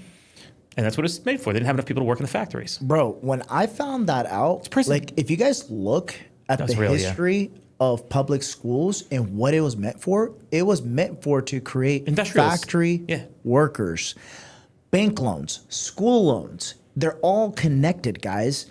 And it just blows my mind. Do you know why Henry Ford invented the 40-hour work week? Let's go. Let's hear it. Do you know why? Let's hear it, bro. Do you know why? Dude, I've literally listened, and I'm going to share this podcast with you. I've listened to it several times, and they break it down to the T of exactly why. He needed people to buy his cars. Yeah. So he couldn't have people in a factory 7 days a week because they weren't buying cars and traveling anywhere. So he gave people weekends off to buy the cars and go travel. That's why they have Michelin star rated. Michelin was built, but they needed people to use the tires on the cars. I think Henry Ford started making the tires. And so he needed people to travel, so they came up with the Michelin-rated restaurants. People would travel to these places and eat and use the cars and the tires. Isn't that crazy? It's real shit. That's where Michelin star comes from. It's a tire company. Yeah. It's the same thing with the Guinness Book of World Records. People would go and have a Guinness and read this book. That's what it comes from. Wow. Yeah, Guinness would put these. I think the story is Guinness would put these books in bars to get people to come to bars and read them and have a Guinness. Oh, wow. Yep. Marketing 101, bro. Yeah. Like, dude, listen. I respect it 100%. Yeah. But I also will say that I've never cheated or done something kind of slimy to get ahead in business. As a matter of fact, I know for a fact, you may find people that don't like me, but you'll never find somebody who talks shit about me in the sense that, like, he was a scumbag. He was a bad dude. I don't play that game, and I will eat a shit sandwich. Even in my times of feeling broke or having significant brokenness, I'm still very giving and very thoughtful. Yeah. Yep. No, and I can see that, dude. Like I said, you flew down here. We freaking talked. Dude, you're freaking awesome. Oh, thanks, You're man. awesome. You're an awesome guy. I like you too. Yeah. I would ride in the Crown Vic with you, bro. I would. Oh, you would have a good time. Yeah, we have a great time. Yeah, we have a good time. But let's get back to it, man. So like street cop training, who's it meant for, man? Yeah, so who's it meant for, brother? We didn't finish this. So essentially, I wrote this program, taught it to people I worked with. They gave me suggestions, rewrote it, taught it to the next group of new guys that came out. They loved it. Then gave a free class. It was dog poop. They loved it, and then it started taking off. And that's like really where the entrepreneurial journey came. I remember I didn't even know how to charge people money. I asked for $50 cash per person for a 2-day course because I didn't know how to process like purchase. I knew nothing. Yeah. I was asking people in my training division, how do you guys pay for stuff? Because I didn't know how it, and then like, I had to figure out, it's a very simple process, is you need an EIN, which I don't think I even had yet. No, I don't think I did. And then you had to take purchase orders, give out invoices, your W-9 and a 1099, or not, what is W-9? W-9. Mm-hmm. And the story starts there, dude, and just expanded. And this was, you said, 6 years ago. As a hobby, I was doing street cop training in 2012. I didn't think it had the potential to be as big as it was. So it started as a side hustle. I don't even think it was more of a hobby. I wasn't even hustling, dude. You weren't even thinking about like, I can make money off of this. Not till I had $5,000 in cash in my hand. Interesting. For 2 days of work, and I almost like fell to the floor. I was like, holy fuck. So that was like the moment for you? Break that down, bro. That moment was, why the fuck would I ever go back to working like a road job? Right, for $500 a day. Yeah. I made 10 times that in 2 days, or essentially 5 times that in a day. Yeah.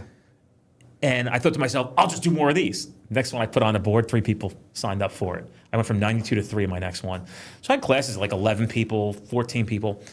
Yeah. So for the listeners that aren't cops or they're not in law enforcement, like what type of, like break it down to like a 5th grader, bro. Like, all right, you were setting up these classes, this in-person classes for existing cops to train them on advanced skills or to train them to become better cops. How essentially did the business model work? Both. I was fixing everything that they needed to know. And the class is called Proactive Patrol, Becoming a Street Smart Cop. And I tell people all the time, like, this really should be called the field training your ass should have had. But you can't call it that because you got to understand your end user. I don't need field training. So it wasn't a good marketable name for it. So you had to try to figure out who your audience was. And it's really a class that's universal for everybody. Trying to get people to understand that is another issue. But then, you have to recognize that you're not good at everything. So you got to find the people that are good at everything. Yeah. Found a guy who knew how to do traps, like electronic hidden compartments, high-level interdiction. And we found a guy who knew motor vehicle law in the state of New Jersey better than anybody. And we found more case law guys and more interdiction guys and more street crimes guys and gun guys, and then went on to females, which I was opposed at first. I didn't want to drive a wedge in between the two, but I understand why it had to happen. I'm glad that I went that route. It was good. It actually created more bond, to be honest with you. And we ran a few people through the fucking thing and just like, it's not going to work. Yeah. And like, I don't understand. We spent like 3 weeks building my program. Like I spent like 50 hours in this thing. And I'm like, it's not going to work. I can't have it. I can't have you here. I had a guy one time who was like screaming in people's faces. Like it was a one thing about when you engage and you're giving a presentation, you don't want to be a 10 the entire time. Yeah. Tonality, man. Well, tonality and being a master of your craft when you're speaking to a group for even 8 or 10 hours a day is being able to take them on an emotional ride. Yeah. And controlling their emotions. So I'm really good. I can take you from laughing your ass off to crying. I did it at my conference in Orlando. I mean, people. The problem when you do that is everybody who's hurting comes up to you. So I had like a line of like 50 people who were crying. And these are like men and like tough women. And my cousin's coming up, she's hugging me. Because I talked about my journey. Yeah, dude. People are just like bawling their eyes out. And I'm like, I want to go to lunch. But you know what though, man? Like, it feels good, bro. It feels good. Like once in a while, like the last time this happened, I went to go see my parents last month. And as I was exiting the plane, this lady just literally turns around, looks at me. You're that guy on Instagram. And I'm like, you're Paul. I was like, yes. She's like, this is awesome. Sophie. By the way, one thing I have to like commend you for, your story. You got balls. Yeah. And I was just like, thank you. So like, I'm a big believer, dude. And this is how I train like a lot of my mentees right now that are building their own programs based on their expertise. But I emphasize it as your $1 million story. When you said balls, I think that balls is one of the biggest ingredients in entrepreneurship. Facts. But you have to be you have to trust yourself and know who. If you know who you are, you know what your skill set is, and you know that. I always tell people, like, I trust me. Yeah. As long as I got my brains, I'm good. When I lost my brains for 5 months, 6, 7 months in a deep depression and anxiety this past year, that's when it was scary because I could not move. I couldn't move. And so I was actually worried that I might have lost it forever. And then when it resolved, I was like, oh, thank God, I'm back. Holy shit, dude. I made my team, we have dinner the other night, and they're like, bro, it's so good to have you back. And I'm like, yeah, no, I know. I know. I was scared too, believe me. You're not the only ones who was fucking shitting a brick. I was scared. What am I going to do? How am I going to figure this out? Well, bro, there is that saying, you're the brains of the operation. I'm just saying. There's a joke in our fucking company. It's always, this is why you run the company. Exactly. That's what they always say to me. They're like, this is why you run the company. Yeah. And dude, we do it with such nice candor. I'm still learning so much, Paul. Like I don't have things licked. If there's 100 bosses in business, I'm probably at a level 11 where, maybe people listen to this might be at a 1 or a 2. Yeah. But I have so much more to learn. I really do. And I'm really trying to focus on what my strengths and weaknesses are. And the one thing that I'm working on the most right now is the right leverage. Leverage is one thing. Another thing is the right leverage. So that's really understanding people and who they are and how they are. You can't take somebody who's really good at this and think they're a star, and they are a star at what they do, and then make them something they're not. Facts. It doesn't work that way. No, 100%, bro. I've had people hand back keys to basically keys to the office. They're like, I don't want to do this anymore. And I'm like, okay, cool. But that was complete. I always say, why do I have such high turnover for employees? Because I hire like shit. I hire the wrong people because I didn't know what I was doing. And now you figure out a better process for it. But yeah, dude, I guess let's come back around to full circle to entrepreneurship. I think that's the hardest thing behind running your own business, man. And I know we were on the topic about talking about Alex Hormozzi's, dude. I've got good advice for people on this. Bro, they say something like, hey, hire slow, promote fast. And I've always had that same mindset, dude. I want people to go ahead. Fire fast, and too. Go ahead. Yeah. Get rid of people quick, dude. No, yeah. Last guy get rid of 2 weeks. And that's the thing with me, bro. I can tell you guys right now, I have such a big heart that I give everybody an opportunity, dude. And sometimes it sounds like shit, but you can't let people get in the way. I've even had out of the 100 employees that I've personally hired myself. You probably have 30 that don't belong here right now. Bro, yes. And it breaks my heart to actually say that because I believe there's no such thing as a bad employee, only bad leaders. But here's the thing. But that's not true. Dude. That's some truth to it.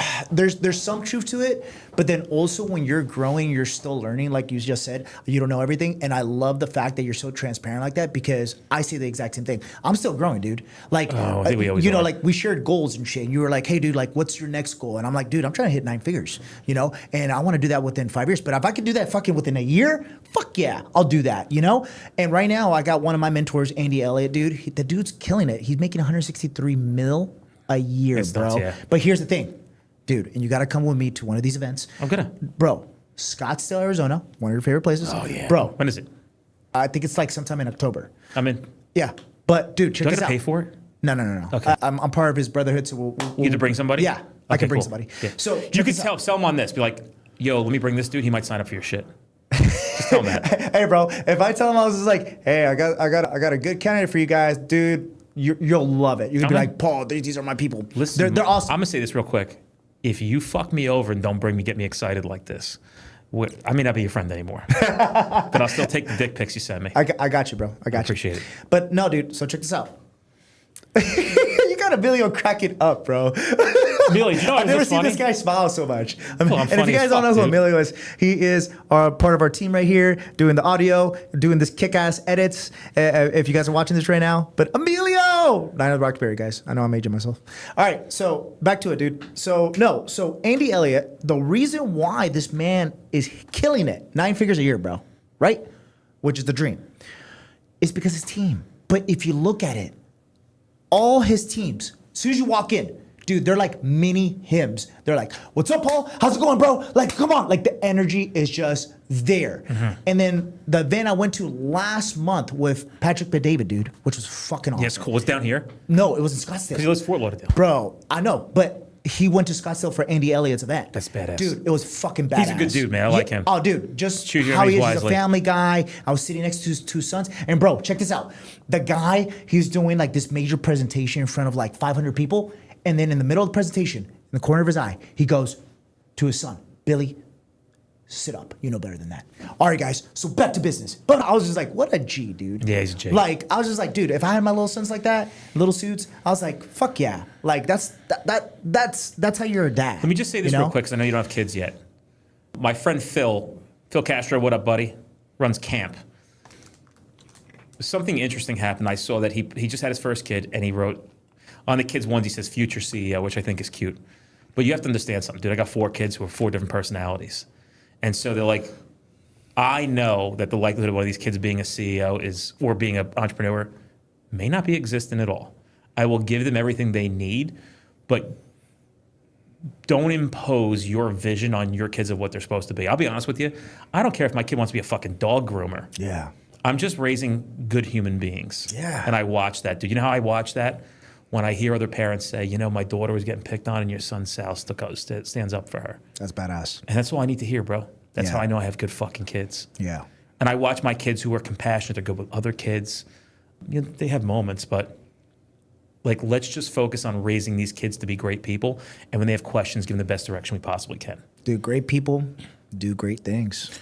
I'm a believer in But that. sometimes great things means shoveling your neighbor's driveway because you're a decent human being. Dude, Yeah. I'm not a poor person. When it snows, I live in a nice neighborhood, but we all have these crazy driveways. You could fit like 10 cars in each driveway. I'm not trying to sound fancy. No. Sorry. This leads up to the story. I have a quad with a plow on it. Now, you don't know about snow, but when you get snow, Right. driveways got to get done. Yeah. My neighbors can afford to get their driveways plowed. Right. But I do my whole neighborhood. There's like, I probably do 15 of the 20 houses in my neighborhood. And I always tell my neighbors, because the first time I did it, like they started setting up like $200 bottles of liquor. And I'm like, first of all, I don't drink like that. But I always tell them, I don't do this because actually when I first started, like, you know, I don't want to pay for this. Like I got somebody, I'm like, guy, I'm your neighbor down the street, right? Like I know we got big lots. So I'm like, no, I'm just going to, now they know. It brings me such pleasure to be good to them. It has nothing to do with other than the fact that they know they got a neighbor down the street that they can rely upon. I can't tell you what that does for me, dude. Like I love when it snows. I even have one neighbor that they're a little anti-cop, which is surprising. I don't think they're anti-cop. I think they're a little on the fence with me. Yeah. And I'll tell you why afterwards. Dude, do you think like that Here's the feeling rough you're ringing, getting, the fulfillment, like, is this why you started street cops training? Like why you even went even deeper to help other cops? I think that I found myself in my early 30s and I'm addicted to being a great person. Like I love it. Sometimes people are like, you didn't have to do that. I'm like, what you don't know is it does a little bit more for me than it does for you. It's kind of selfish for me to be this giving. Yeah. Like it gives me such a fucking rise, dude. I also can't receive gifts for shit. Dude, same. Yeah. I want nothing to do with it. Bro. But I'm coming to I'm not paying for Andy Elliott's event. I'm Well, telling you right now. we're already paid, dude. Like, just come. Yeah, no, I'm coming. Yeah. Like nobody, you better not fucking replace me, dude. I'm coming. Nah, dude. I love that, dude. That's probably where the fear comes from of ever not having money is the fact that I want people to help people like I am able to help them now. Yeah. That's my biggest fear. Me, I could live in a fucking one-bedroom apartment. There's no way. I always tell people like, do your house is something else. And I'm like, point to one thing that I got for myself. And they're like, I'm like, look around. Tell me what I got for me. Yeah. Just tell me what I got for me. Yeah. And they're like, oh, the gym in the basement. I'm like, okay, I'll give you some of that. But do you realize that my kids work out with me? Do you realize that they watch their father instead of drinking fucking beer in front of the TV and ignoring them? They sit. My kids work out. My kids, my 4.5-year-old daughter can do a clean pull-up, hanging clean pull-up. Badass. You know a girl that you know that can do that. Yeah. She's a 4.5-year-old, but they have good genetics from their mother. My 2 other kids, they can do. My oldest can't do one, but the 2 middle ones, they can do clean pull-ups. Clean. Yeah. 6-packs right across the board. Not because of me, dude. Because of their mother's good genetics. But dude, like, woke up last week, hitting the 6:05 in the morning. She comes out. My daughter's a doll, and I sat with her for a minute, put on SpongeBob, head to the basement, and she's like, "I want to come work." She comes right down. 5 minutes later, she's down in the basement. I'm here to work out. She's working out, bro. Hitting cables. You know. Now I'm teaching the older ones how to actually have form. Yeah. And because when they're little, they're goofing off with them, dude. Like they're grabbing the cables and like like they're just doing crazy shit, which I like. But now I'm teaching them how to have form. Trying to teach them the right way to do it. That's awesome, dude. Yeah, it's good shit. You're leading by example, bro. What other better way to lead by for yourself and for everybody else? Exactly. Yeah. Exactly. I have the same thought process with every single person I work with, even my own friends, dude. Like when I go and gather around, and remember, like I know you don't like to smoke cigars, dude, but I'm gonna force you to come with me anyways. So like, No, you're not. I can't stand the smell. you're like, I'm not going, bro. I can't do it. The smell kills me, dude. No, it's all good. Yeah. But regardless, I'd rather man, have you smoke weed. we're And I don't even smoke weed, but I'd rather have you. Is it legal in Florida yet? I don't know, Emilio. He's like, I don't It's know, legal bro. in Jersey. You can just go buy weed. Yeah, I'm pretty sure, dude. But no, regardless, man, wherever I'm at with my friends or whoever I surround myself with isn't many people, to be honest with you, dude. Because I like my quiet time and all that. I like spending time with my wife and my family and my mom and all that. But Plus, you're smart. yeah, And when you're smart, it's lonely. Because dumb people don't like smart people. very true, very true. You don't have anything in common with them. They can't think. But brother, like when I hang around with my people, okay, we talk about the future. We talk about what our goals is, what our visions are. Like, what do we want in the next 90 days? What do we Craziest want thing in is the next that year, dude? all of it's possible. It is possible. That's the craziest It's shit. very possible. If you're willing. If you're willing, if you want it bad enough. If I wrote an autobiography, it'd be called Willing. That's it. I said this for a long time. It's not the first time I said this, but that's what I would write. I would call it Willing. I'm willing to do whatever it takes to, like, dude, I'm just willing to do whatever it takes. Things that you're not willing to do, I'm willing to do it. Your next book? I haven't written one yet, but my first book would be Willing. I'm not jumping on the book. People have been begging me to do a book. I'm not jumping on the book game yet because I don't want to deliver a half-assed book. When it comes to me, I'll do one.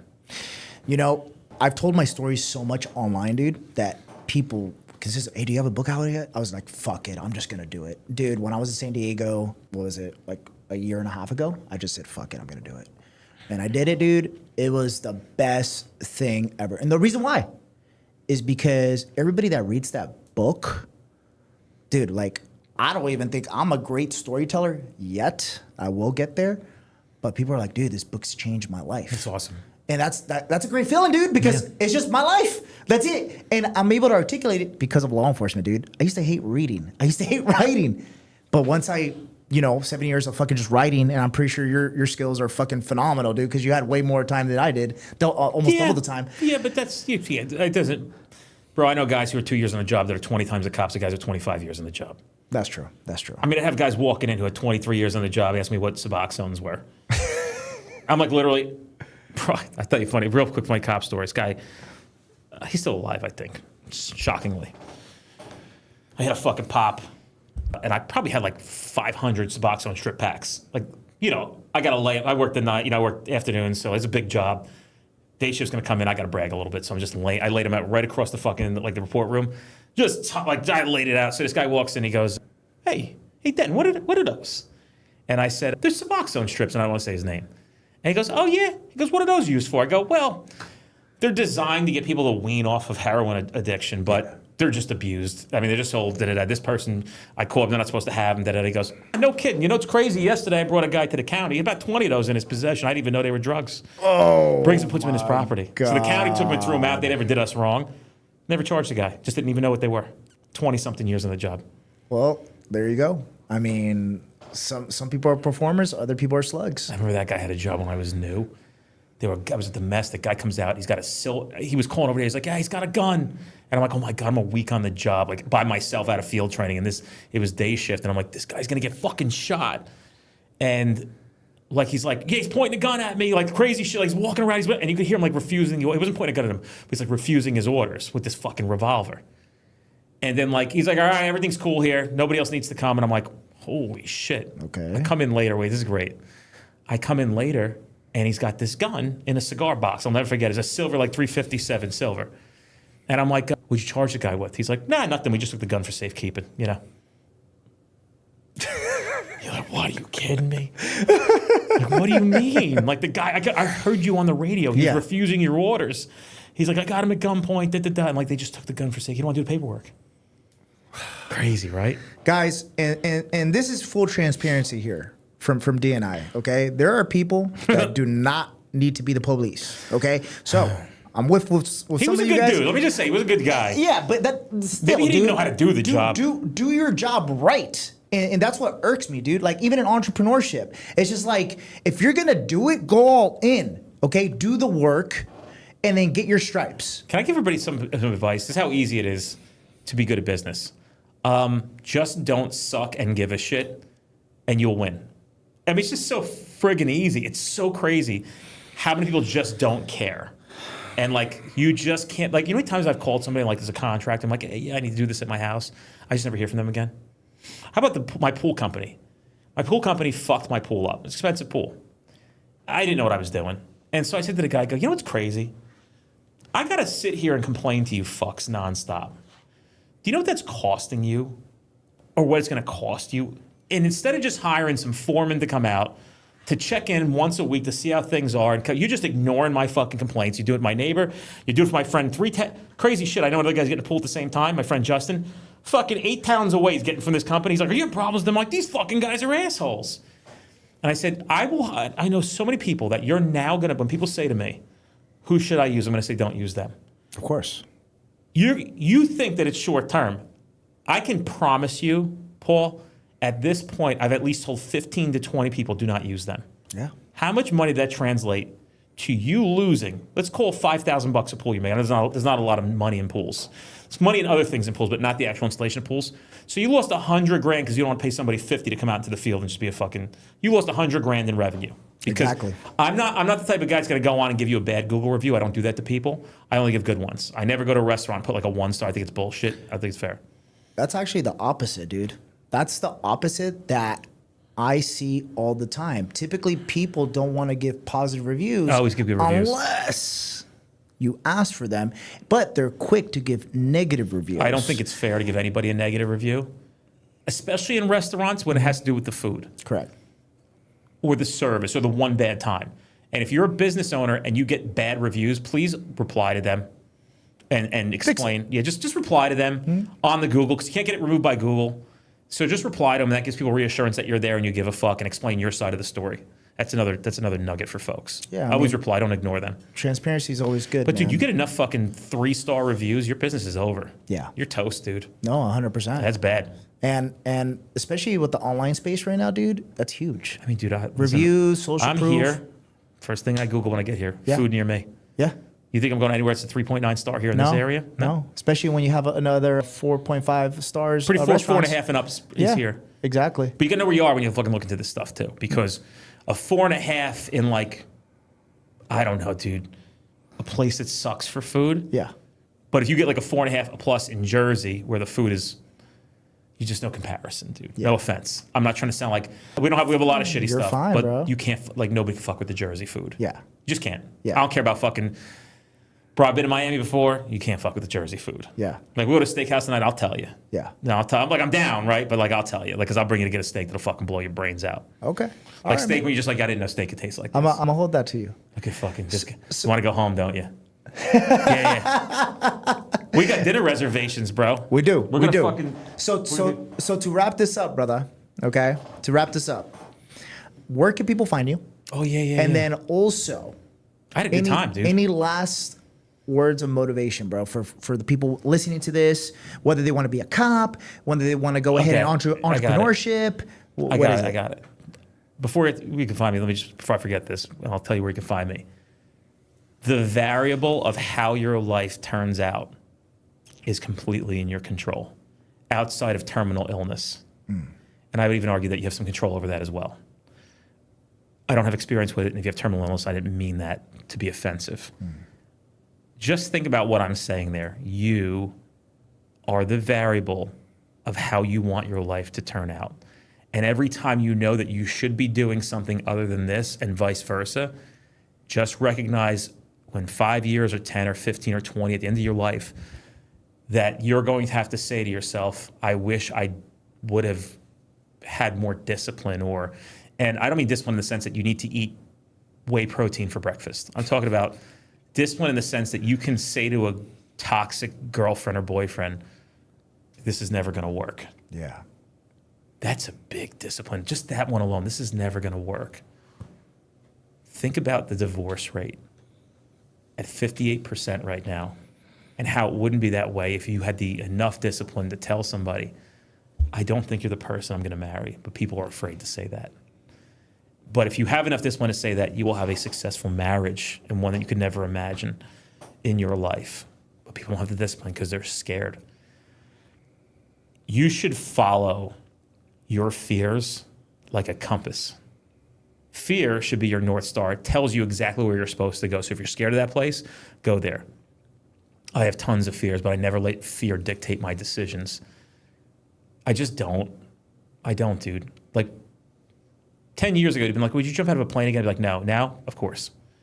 I'm scared of shit, but I just keep fucking like, dude, the more scared I am, the more I'm going to do it. Yeah. And that's where the gold is.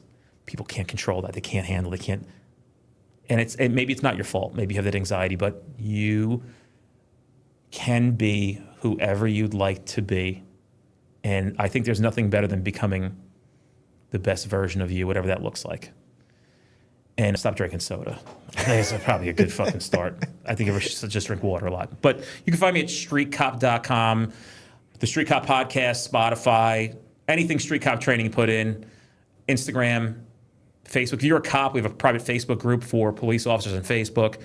We have free training, Street Cop University. We're launching some crazy products, so stay tuned. If you just follow our Instagram, we'll keep you up on things. So always on that platform, putting good stuff out. Love it, love it. And I appreciate you being here, man. This was a phenomenal you interview. enjoyed it? I'm Thanks, pretty sure man. there's going to be like a part 2, possibly, guys, a part 3. Just saying. But We'll see. Listen, that'll be if you bring me to this fucking Andy Elliott event. oh, it's going to happen, bro. But I'll be back here like next month. I've Yeah. seen some of the things walking around here. Yeah, it's going to I happen. don't want to leave. Guys, this is Paul Alex from the Level Up Podcast. We will catch you guys soon. Take care. Peace.